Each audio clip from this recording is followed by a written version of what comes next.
Welcome back for this Tuesday evening. This is Ozarks Tonight. Glad you're with us once again. I'm David Oliver. You know, it's summertime, so you might think, well, there's not much happening in Springfield Public Schools, but that's not the case. Of course, there's summer school going on, but there's also a lot of work happening because of Proposition S. Proposition S was passed by voters back in April, a $168 million bond issue to provide for the safety and security upgrades for a lot of schools here within the Springfield Public School system. We want to get you an update on some of the work that's being done in regards to some of the bond money and how it's being spent and used right now in SPS buildings. We're joined here on Ozarks Tonight by Travis Shaw, Executive Director of Operations for SPS, Stephanie Young, the Principal of Delaware Elementary School, Tracy Daniels, Principal of Sunshine Elementary School, and Missy Riley, Director of Early Childhood for SPS. Thank you all for being here. Thank you. Let's begin with you, Travis, as far as the overall picture. What's going on right now in terms of how we're spending that bond money to upgrade our facilities here in the school system?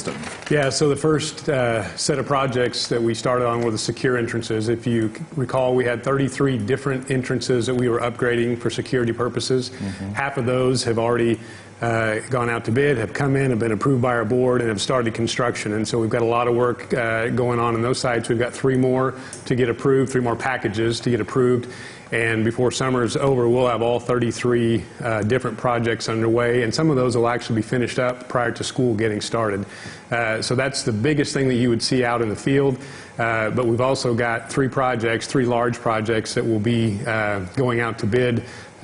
One currently just went out, the new Early Childhood Center that's located at the Carver Middle School site, and then Delaware Elementary and Sunshine Elementary. Those will go out to bid here in the next 2 weeks and ready to start construction before summer's over. Sure, a lot going on, it sounds like. Let's talk about specifics in terms of some of the programs that you all oversee. Stephanie, let's talk about over at Delaware Elementary School. What's happening there in terms of the bond money? Well, I just popped by Delaware the other day just to see what was going on, and what I found was a lot of work being done on the inside of the building. I'm new to the world of learning about construction and construction of big buildings, and one of the things that I didn't really know is how much work it takes to prepare a building in order for it to have demolition. And so there's so much work going on the inside of the building, and so when you drive by, you're going to see trucks and dumpsters and things like that, and it's kind of hard to see what's going on because all of the big work right now is being done on the inside of the building. Okay. Tracy, what about over there at Sunshine Elementary School? What's happening there? So right now, if you come by Sunshine, it looks deceiving because it's quiet, no students on campus because some of the internal work is starting with taking tile out. But right now, I call it kind of the quiet before the fun storm of construction hitting ground. We will be under construction all year with students in the building, so we're excited about learning about construction, just like Stephanie said, learning all of these pieces. Students are going to get to learn as well. Okay. And Missy, you're the Director of Early Childhood for SPS. Right. How will you all benefit from this bond money? Well, this is the first time in history of Springfield Public Schools that we have a building that's being designed specifically for early childhood learners.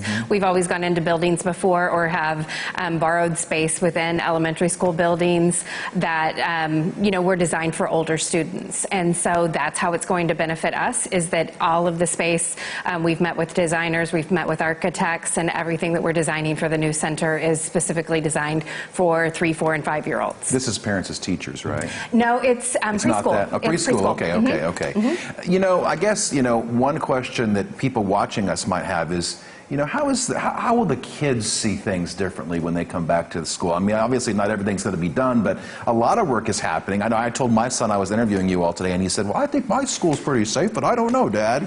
So, what are the kids going to see when they come back? Are they going to perceive some different things?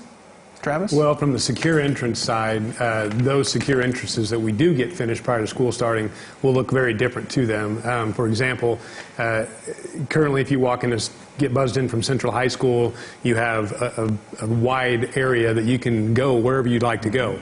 So we're eliminating that and creating vestibules, secure vestibules that there will be a double secure entrance that not only students, but parents, visitors that come in after school hours have started. So that's going to be a significant difference that students will begin seeing at 33 of our sites. So more sites than not don't have what we consider to be that double secure entrance. So that'll be the biggest thing initially. And as Tracy alluded to at Sunshine, that work is going to be going on while students are there, and so they're going to get to see a lot of new construction taking place while school is going on, and they're going to be able to start seeing the new space that eventually will be home to them. Sure. As SPS employees, I have to imagine voters passing this probably improved morale. I mean, I'm not saying morale was bad before, but I'm just saying you had to feel pretty good, I would imagine, thinking, well, the voters are behind us, they're helping us with our buildings. Speak to that if you could. I think it solidifies our partnership that we are in this together, and although we have several school buildings throughout the community, we are one team, and it's exciting to see it move forward. Sure. What do you guys think? Obviously, it helped maybe make you feel good that the community's behind you. Of course. I think we've always known that the community has supported education.